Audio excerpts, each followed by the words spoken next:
Vivat Koryesu, Perkor Marie. Perkenalkan, nama saya Frater Thomas Persritomo SCY.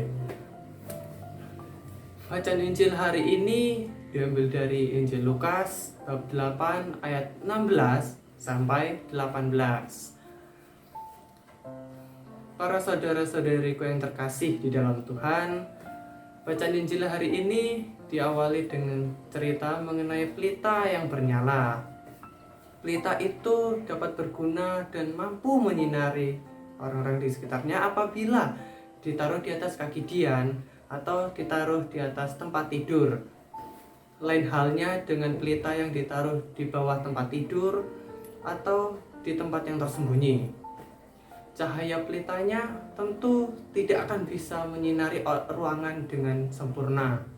Oleh karena pelitanya tersembunyi, maka cahayanya pun akan tersembunyi juga.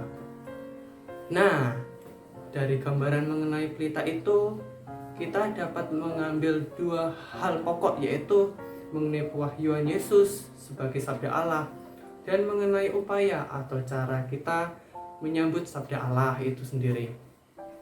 Mengenai pewahyuan Yesus sebagai sabda Allah, dalam Injil hari ini sebenarnya Yesuslah yang menyatakan segala sesuatu itu. Sebenarnya apa sih yang dinyatakan Yesus itu? Tak lain adalah rencana keselamatan Allah bagi manusia. Nah, sejak awal mula Allah sebenarnya ingin menyelamatkan manusia. Melalui Yesus itulah Allah menyampaikan rencananya kepada manusia, cara-cara penyelamatan yang tersembunyi itu kepada manusia. Lalu cara-cara yang bagaimana supaya kita mampu menerima keselamatan Allah itu? Dalam ayat 18 disebutkan bahwa karena itu perhatikanlah cara kamu mendengar. Di sini Yesus mengajak kita untuk memperhatikan cara kita mendengarkan, sekedar mendengar atau sampai pada hal mendengarkan.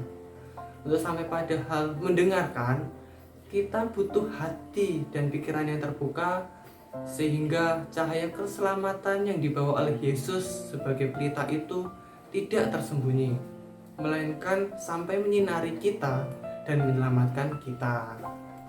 Dan dengan kita menyebut sabda Allah itu, maka kita akan menerima kelimpahan rahmat. Tetapi apabila kita hanya menyembunyikannya saja, kita menutup hati kita hanya seperti biji yang berkecambah dan akhirnya layu. Sekali lagi, hari ini Yesus mengajak kita untuk membuka hati dan pikiran kita supaya cahaya sabda Allah mampu menyinari jalan kita dan menyinari kita untuk sampai kepada keselamatan yang direncanakan Allah kepada kita. Begitu dari saya, Vivat Koryesu, Perkor Marie.